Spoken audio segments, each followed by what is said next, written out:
యెహోవా నీతో మాట్లాడుచున్నాడు, రండి వినండి, రక్షణ పొందండి. యెహోవా నీతో మాట్లాడుచున్నాడు. దేవుని నామమునకు మహిమ కలుగునుగాక. ప్రభువైన యేసుక్రీస్తునందు అందరికీ వందనాలు. ఈ దినం మనం చదువుకున్న భాగం యెషయా గ్రంథం 1వ అధ్యాయం 2వ వచనంలో నుండి మనం చదువుకుంటూ వచ్చాం. 2 నుండి 6 వరకు చదువుకున్నాం. జాగ్రత్తగా ఈ దినం మాటలను మనం ధ్యానిస్తూ మన జీవితాలను చక్కగా ముందుకు కొనసాగించుకుందాం. యెహోవా మాట్లాడుతున్నాడు, ఆకాశమా ఆలకించము, భూమి చెవియొగ్గము. మనము 5వ అధ్యాయంలో కూడా సృష్టి యావత్తులో ఆయన చేసిన పనిని బట్టి ఆయన అంటాడు, ఆకాశమా ఆలకించము. అర్థమవుతుందా? భూమి ఆకాశములు కలిసి రండి, దీని పరిష్కారము జరగవలసి ఉన్నది అని అక్కడ అంటాడు. న్యాయం జరగవలసి ఉన్నది అని అంటాడు అక్కడ. అయితే ఇక్కడ మనం చూస్తున్న మాటలు జాగ్రత్తగా వినండి. ఆకాశమా ఆలకించము, భూమి చెవియొగ్గము. నేను పిల్లలను పెంచి గొప్పవారినిగా చేసి తిని, వారు నా మీద తిరుగుబడి ఉన్నారు. నేను పిల్లలను పెంచి గొప్పవారినిగా చేసి తిని, వారు నా మీద తిరుగుబడి ఉన్నారు. జాగ్రత్తగా వినాలి, నెమ్మదిగా మంచి మనసు పెట్టండి, అప్పుడే అర్థమైంది వాక్యం. మన మనసు ఎక్కడో పెట్టుకొని మనం ఇక్కడ వాక్యం వినడానికి ఆరంభిస్తే మనకు వాక్యం అర్థం కాదు. గుర్తుపెట్టుకోండి, కూరిపాట్లు లేకపోతే ఇంకా బలహీనతలు అన్నీ ఇప్పుడు ఇక్కడ కలిగి ఉండకండి, వాటిని విడిచిపెట్టండి, అప్పుడు వాక్యం అర్థమైంది. విన్నాం కదా చదువుకున్న మాట, మళ్ళా చదువుతున్నాను వినండి. యెహోవా మాట్లాడుతున్నాడు, ఆకాశమా ఆలకించము, భూమి చెవియొగ్గము. నేను పిల్లలను పెంచి గొప్పవారినిగా చేసి తిని, వారు నా మీద తిరుగుబడి ఉన్నారు అని దేవుడు ఇశ్రాయేలు ప్రజల విషయాల్లో, ఈనాడు మనందరి విషయాల్లో కూడా ఆనాడు ప్రవక్త అయిన యెషయా ద్వారా ఈ మాటలను తెలియపరుస్తూ వచ్చాడు కదా. తెలియపరుస్తూ వచ్చాడు. ఏమన్నాడు? నేను పిల్లలను పెంచి గొప్పవారినిగా చేసి తిని, వారు నా మీద తిరుగుబడి ఉన్నారు. పిల్లలను పెంచి, పిల్లల జీవితాలు, పిల్లలు అంటే చిన్నపిల్లలు కదా, చిన్నపిల్లలు వారు పెంచబడాలి, గొప్పగా చేయబడాలి అని ప్రతి తల్లిదండ్రి ఆశిస్తారు. ప్రతి వారి యొక్క తల్లిదండ్రులు పిల్లల కోసం ఇలాంటి ఆశలు కలిగి ఉంటారు కదా. వారు పెద్దవారు కావాలి, గొప్పవారు కావాలి, ఉన్నతమైన స్థానంలోనికి వెళ్ళాలి, మంచి మంచి కదా అనుకూలమైన స్థితిలో ముందుకు సాగాలని ఆలోచన కలిగి ఉంటారు. అయితే వాక్యం ఏం చెప్తుందంటే, నేను పిల్లలను పెంచి గొప్పవారిని చేశాను, వారు నా మీద తిరుగుబడి ఉన్నారని రాయబడింది. కనుక ఈ మాటలు ఎప్పటి నుండి మనం చూస్తామంటే, ఎలా తిరుగుబాటు అన్నది మనం ఇంకా మిగతా విషయాల్లో చూస్తాం. తిరుగుబాటు కారణంగా మానవుడు ఏమయ్యాడు, తిరుగుబాటు కారణంగా మనుషుడు ఏమయ్యాడు. పిల్లలను పెంచన్నాడే, ఎక్కడ ఏ సమయంలో నుండి మనం చూస్తే ఎహెజ్కేలు 16లో మనము 16వ అధ్యాయం అంతట్లో కూడా అక్కడ మన యొక్క పుట్టుక స్థితి, మన జన్మస్థితి, మన చిన్న పిల్లల స్థితి ఏ విధంగా మరి అక్కడ పెంచబడింది. పాపమనే దోషంలో, రక్తమనే మురికిలో పొర్లాడుతున్న సమయంలో దేవుని యొక్క మాట అక్కడ రాయబడింది. బ్రతుకుమని నేను సెలవీయగా నువ్వు బ్రతికావు. ఆయన వాక్ ఎప్పుడైతే బ్రతుకుమని అవకాశము ఆర్డర్ ఇచ్చాడో అప్పుడే ఆ బిడ్డ ప్రాణమునకు అర్హురాలైతుంది, ప్రాణం కలిగి ఉంటుంది. ఆ తర్వాత ఇక చిన్న చిన్నగా పెరుగుదల, ఎదుగుదల మనకు అన్ని తెలిసినవే. అక్కడ ఏం రాస్తాడంటే, రాను రాను నేను నిన్ను ఈ రీతిగా చేయగా నిన్ను నువ్వు ఆ విధంగా నీ గొప్ప స్థితి అంతా చూసుకొని, నీ మంచి స్థితి చూసుకొని, నీ యొక్క అందము చూసుకొని నువ్వు నా మీద గర్వించావు. పడిపోవడానికి కారణం అదే. మనుషుడు చెడిపోవడానికి కారణం అదే. తాను ఏ స్థితిగా ముందుకొచ్చింది, ఎలా పెంచబడ్డది అన్న సంగతిని మనుషుడు పర్మనెంట్ గా పూర్తిగా మర్చిపోయిన వాడుగా ఉన్నాడు. బైబిల్ చెప్తుంది ఇక్కడ, నేను పెంచాను, గొప్పవాడిగా చేశాను, వారు నా మీద తిరుగుబడి ఉన్నారు, తిరుగుబాటు చేస్తున్నారు. ఆ కారణమును బట్టి మనిషి యొక్క స్థితి ఈరోజు మనం ఇక్కడ ధ్యానం చేయబోతున్నాం. ఆ తర్వాత అంటాడు, ఎద్దు తన కామంబు నెరుగును, గాడిద సొంతవాని దొడ్డి తెలుసుకును. ఇశ్రాయేలునకు తెలివి లేదు, నా జనులు యోచింపరు. పాపిష్టి జనమా, దోషభరితమైన ప్రజలారా, దుష్ట సంతానమా, చెరుపు చేయ పిల్లలారా, నీకు శ్రమ. వారు యెహోవాను విసర్జించి ఉన్నారు, ఇశ్రాయేలు యొక్క పరిశుద్ధ దేవుని దూషింతురు, ఆయనను విడిసి తొలగిపోయి ఉన్నారు. ఆయనను విడిసి తొలగిపోయి ఉన్నారు. అర్థమవుతుందా? ఎవరైతే నీవు నేను మనుషులమైన మనం ఆనాడు ఈనాడు కదా, తల్లి గర్భమందు పిండ ఉత్పత్తి ఏర్పడక మునిపే ఎరిగిన దేవుడు, ఒక్క దినమైన కాక మునిపే దినములన్నీ తన గ్రంథములో రాసుకున్న దేవుడు, ఆయన చేతుల ద్వారా మనకు సమస్తము నిర్మించినవాడు, ఆయన చేతులు మనల్ని తాకినవి,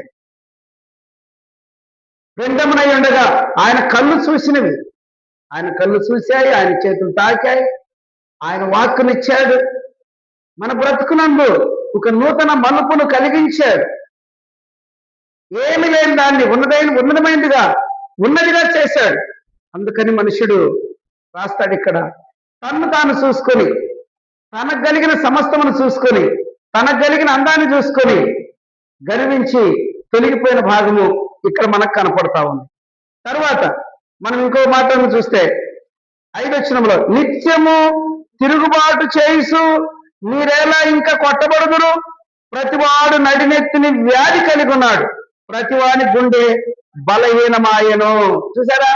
తిరుగుబాటును బట్టి, వ్యతిరేకమును బట్టి, మానవుడు కలిగి జీవిస్తున్న దోషాన్ని బట్టి, దోషమును బట్టి దినాలు తగ్గిపోయాయి, తిరుగుబాటును బట్టి ఆరోగ్యము, రెండవది అనుకూలత, ఇంకా మనం చూస్తే నెమ్మది, సమాధానాలు అన్ని దూరమయ్యాయి. ఇక ఎలా ఉన్నాడు మనుషుడంటే, నిత్యము తిరుగుబాటులో కొట్టబడుతున్నాడు, నష్టపోతున్నాడు అనే విషయం ఇక్కడ మనకు స్పష్టంగా కనిపిస్తా ఉంది. ఆ తర్వాత మనం చూస్తే ఆ తిరుగుబాటును బట్టి పరిస్థితి ఏంటి అంటే, ప్రతివాని నడినెత్తిని వ్యాధి కలిగి ఉన్నాడు, ప్రతివాని గుండె బలహీనమాయను, అరకాలు మొదలుకొని తల వరకు స్వస్థత కొంచెమైన లేదు, ఎక్కడ చూసినా గాయములు, దెబ్బలు, పచ్చి పుండ్లు, అవి పిండబడలేదు, కట్టబడలేదు, తైలముతో మేత్తన చేయబడలేదు.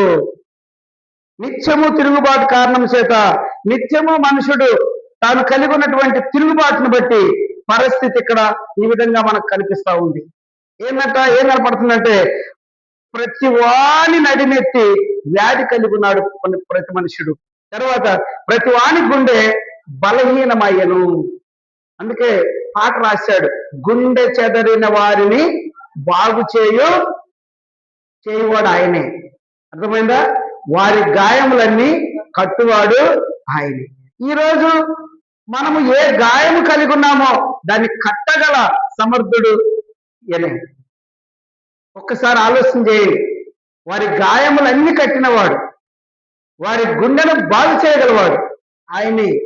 ఈ విషయంలో ఈ దినం ఇక్కడ చేరి ఉన్న మనలో ప్రతి ఒక్కరు కూడా మన స్థితిని, మన స్థితిగతులను ఆయన ఎదుట ఒక్కసారిగా ఆయన ఎదుట పెడితే నమ్మదగినవాడు, నీతిమంతుడు, ఆయన ఎవరిని నిరాకరించేవాడు కాడు. ఒకసారి ఆలోచన చేసి జాగ్రత్తగా ఈ దిన స్థితి ఏమై ఉన్నారో పరిశీలన చేసుకోండి. ఆ తర్వాత ఏం రాయబడింది? అరికాలు మొదలుకొని తల వరకు స్వస్థత కొంచెమైన లేదు, ఎక్కడ చూసినా గాయములు, దెబ్బలు, పచ్చిపుండ్లు, అవి పిండబడలేదు, కట్టబడలేదు, తైలముతో మెత్తన చేయబడలేదు. ఇది పరిస్థితి. తిరుగుబాటును బట్టి అరకాలు మొదలుకొని తల వరకు స్వస్థత ఎక్కడ లేదు. మరి స్వస్థత కావాలి. స్వస్థత లేకపోతే అస్వస్థత. స్వస్థత ఎక్కడ ఉంది? ఇక్కడే మనం చూస్తున్నాం. గాయములు మానుపువాడు, గుండెను బాగు చేయవాడు ఆయనే రాయబడింది. ఎలా అని మనం చూస్తే చూడండి, 107వ కీర్తన 21వ వచనం.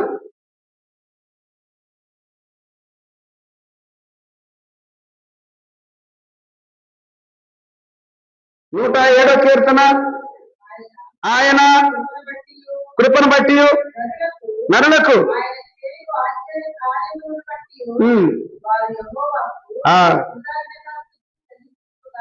25 చూడండి. ఇప్పుడు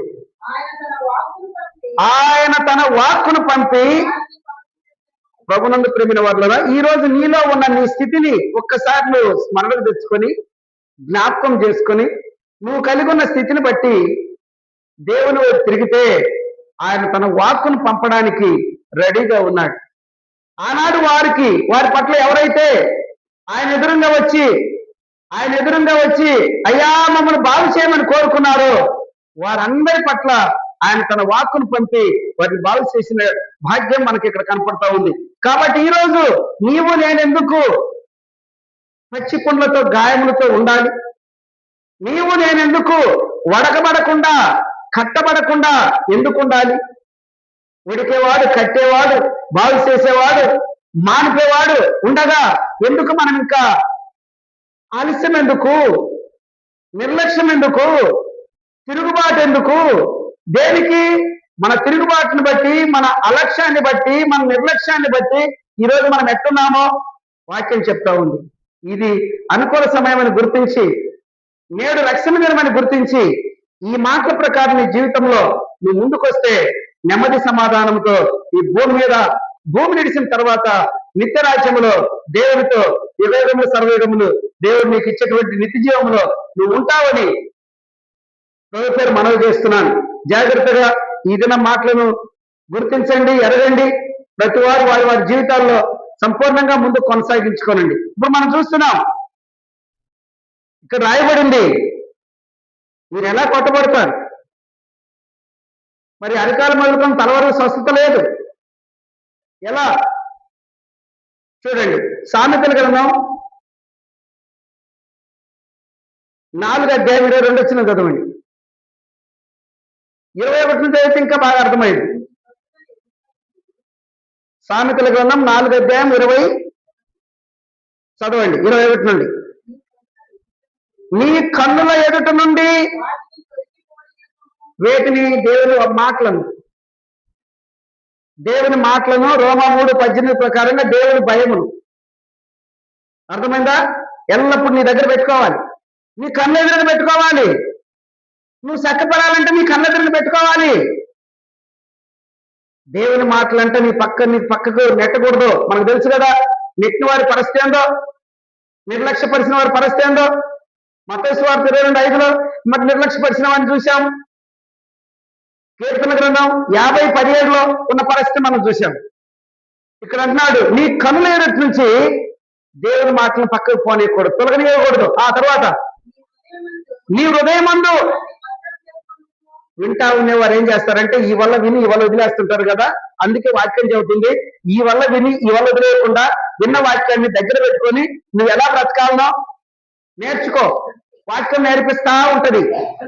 నీ ఎదురు నిలబడి, నీ కళ్ళు ఎదురు నిలబడి వాక్యం నేర్పిస్తా ఉంటది. నేర్చుకో. వాక్యం చక్కపరుస్తుంటది. చక్కపడు. వాక్యం ఎదురుగా ఉండాలంటే ఏం చేయాలా? ఈ విన్న వాక్యం లోపలికి వెళ్ళాలా, నీ హృదయమైన పలక మీద రాసుకోవాలా. అదే ధ్యానం కలిగి ఉంటే నీవు నీ జీవితాన్ని చక్కపరుచుకునేందుకు అవకాశం ఉంటుందని ఇక్కడ వాక్యం చెబుతుంది. నీ హృదయమందు వాటిని భద్రం చేసుకో. దొరికిన వారికి ఏంటంటే, దొరికిన వారికి జీవము, వారి సర్వ శరీరమునకు. ఇప్పుడు పచ్చి పుండ్లు పోయాయి, గాయములు పోయాయి, బలహీనతలు పోయాయి. కారణం ఏంటంటే దేవుడు నీకు తెలియపరుస్తున్నటువంటి నీతో మాట్లాడుతున్నటువంటి ఈ వాక్యము నీతోనే కాదు, ఆకాశముతో భూమితో కూడా మాట్లాడతాడు ఆయన. ఆకాశం ఆలకిస్తుందంట, భూమి చెవిస్తుందంట. ఎవరు ఇంతకు ముందు మనకు తెలిసిన ఈ మాట, భూమి కూడా వింటుందని. దేవుడు మాట్లాడితే వింటాడు. ఒక ఆమోసు గ్రంథాల్లో ఎక్కడ ఒక మాట ఉంది, గోడలో రాళ్ళు వింటుంటాయంట. మనకు తెలియదు ఆ సంగతి. ఇక్కడ కూర్చున్న వారు వినకపోయినా, ఇక్కడ కూర్చున్న వారు వినలేకపోయినా గోడలో రాళ్ళు వింటాయంట. ఎందుకు తెలిసిన, ఒక దినమందు నీ మీద నిన్ను తీర్పు తీర్చే దినాన నాకు తెలియదు అని నువ్వు అనకుండా ఉండే విధంగా, నాకు తెలియదు అని అనకుండా ఉండే విధంగా గోడలో రాళ్ళు, నువ్వు వినకపోయిన గోడలో రాళ్ళు వింటున్నాయంట ఒక దినమందు నీ పట్ల తీర్పు తీరవడానికి. ఈ విషయం ఎవరు తప్పించుకోలేరు. అది రాయబడింది కదా, ఈ వాక్యం నీ హృదయమందు భద్రంగా దాచుకునము, అప్పుడు నీ సర్వ శరీరానికి ఆరోగ్యం వస్తుంది. ఊరికన ఆరోగ్యం రాదు. ఏ ఆరోగ్యం వస్తుందో తెలిసినా, ఏ ఆరోగ్యం వస్తుందో తెలిసినా, ఇప్పుడు మనం చదువుకున్నాం కదా, ఒక్కసారి ఇర్మీయా గ్రంథం 17:9 కూడా చదవండి, అర్థమైంది స్పష్టంగా. ఇర్మీయా గ్రంథం 17:9 హృదయము అన్నిటికంటే మోసకరమైనది, అది ఘోరమైన వ్యాధి కలది, దాన్ని గ్రహించగలవాడు ఒక్కడు లేడు. 10వ వచనంలో దాన్ని గ్రహించగలవాడును నేనే. వ్యాధులు ఉంటాయి మనుషులకి, శరీరపరమైన వ్యాధులు ఉంటాయి. ఈ శరీరపరమైన వ్యాధులన్నీ కూడా, అయ్యా నాకు ఫలాంటి ఉందని డాక్టర్ దగ్గర పోయి వీళ్ళు చెప్తే, వాళ్ళు రక్త పరీక్షలు, ఆ పరీక్షలు, ఈ పరీక్షలు అని చెప్పి వారిచ్చే మెడిసిన్ ద్వారా కొన్ని రూట్లోకి వస్తాయి, కొన్ని అట్నే ఉంటాయి. అయితే శరీరపరంగా శరీరానికి కావాల్సిన వైద్యాలు ఉన్నాయి, డాక్టర్ల నుంచాడు దేవుడు. ఆత్మకు మాత్రం, నీ ఆత్మీయ జీవితానికి ఏ డాక్టర్ లేడు. డాక్టర్ ఏనే, వాక్యమే నీకు డాక్టర్. వాక్యమే నీకు డాక్టర్. ఈ రోగాలు కుదరకపోతే ఒక ఆసుపత్రి కాదు 4 తిరుగుతాడు. అర్థమైందా? చక్కగా కొన్ని వ్యాధులు పోతాయి, మళ్ళా వస్తుంటాయి. జాగ్రత్తగా గుర్తించండి. ఇక్కడ మనం చూస్తున్నాం, దేవుని యొక్క మాటలు నీ కళ్ళ ఎదురును పెట్టుకొని, ఆ మాటలను నీ హృదయంలో దాచుకొని, ఆ మాటల ప్రకారం ప్రవర్తిస్తూ ఉంటే వాక్యం ఏం చెబుతుంది, నీ సర్వ శరీరానికి ఆరోగ్యం. ఇంకా పేసీ లేదు, నువ్వు ఏ డబ్బు కట్టాల్సిన పని లేదు, రక్తానికి పరీక్షకి డబ్బు లేదు. అర్థమైందా? ఏ పరీక్షకి డబ్బు లేదు, ఏ పరీక్షకి డబ్బు లేదు, ఫ్రీ మెడిసిన్. నీ ఒప్పుకోలే అన్నిటికీ పరిహారం. నువ్వు ఒప్పుకొని నీ జీవితాన్ని ఏమైతే ఒప్పుకుంటున్నావో, ఏమైతే కలిగి ఉన్నావో దాన్ని ఒప్పుకొని విడిచిపెడితే ఇంకదే, అన్నిటికదే ఓపి. అర్థమైందా? గుర్తుపెట్టుకోండి. నీ ఒప్పుకోలను బట్టి వాళ్ళు వచ్చి ప్రభువా బాగుసేయా అన్నాడని, వారి కొరకై దేవుడు తన వాక్కును పంపించి వారందరినీ బాగు చేశాడు. ఇక్కడ మనం చూస్తున్నాం, ఎవరికైతే దేవుని మాటలు దొరుకుతాయో వారి సర్వ శరీరానికి ఆరోగ్యం వస్తుంది. అర్థమైందా? సర్వ శరీరానికి ఆరోగ్యం వస్తుంది. ఈరోజు ఎలా ఉన్నా, ఇంకా ఆరోగ్యం సంపూర్ణంగా నీకు కావాలంటే, నువ్వు కలిగి ఉండాలంటే ఒక్కసారి మనం చూద్దాం. సామెతల గ్రంథం 3వ అధ్యాయం, సామెతల గ్రంథం 3వ అధ్యాయం 7, 8 2 వచనాలు చదవండి. చాలా మంది వారి జీవితాల్లో నేను ఎక్కడ కొట్టబడుతున్నాను, నా గుండె ఎందుకు బలహీనమవుతుంది, నాకేంది, నేను అన్ని బాగున్నాను అనుకుంటా ఉంటారు. ఇది సహజము. అర్థమైందా? నేను ఒకసారి చెప్పాను మీకు, ఈ ప్రాంతంలో ఒక ఆయన ఉండేవాడు. ప్రార్థన పోయేళ్ళు పాపులు కనుక వాళ్ళ పాపాలు ఒప్పుకోవడానికి వాళ్ళు పోతారు, ప్రార్థనకు పోని వాళ్ళు అందరూ ఎవరు పాపులు కారు, అందుకే మేము పోమన్నాడు. ప్రస్తుతం ఆయన లేరు. విషయం చెప్తున్నాను, పాపము అందరి పుట్టుకే అందరి పుట్టుకే పాపము. పాపం లేని వారు భూమి మీద ఎవరు లేరు. అందరూ పుట్టినారు కదా, అందరూ పుట్టారు. 2 శరీరాల ద్వారా ఒక శరీరం తయారై భూమి మీద కనపడుతుంది. పాపం అది, అదే పాపం. అందుకే గ్రంథాలు కూడా చెప్పాయి, లోకంలో పెద్దలు చెప్పారు, జన్మతో పాపము కర్మతో పాపము అని. అంటే జన్మనా జయితే సోదరవా, కర్మనా జయితే దుజహ. ఇంకా పాపం లేనోళ్ళు ఎవరు? ఇంకెవరున్నారు పాపం లేనోళ్ళు? అదే పాపం లేనోళ్ళు ఎవరు లేరు. అందుకు రోమిలకు రాసిన పత్రికలో పరిశుద్ధుడిని పౌలు ఒక మాట చెబుతాడు, రోమా 3:3లో, ఏ భేదము లేదు, అందరూ పుట్టినారు పాపం ఉంది కాబట్టి పాపం చేస్తారు. అది లెక్క.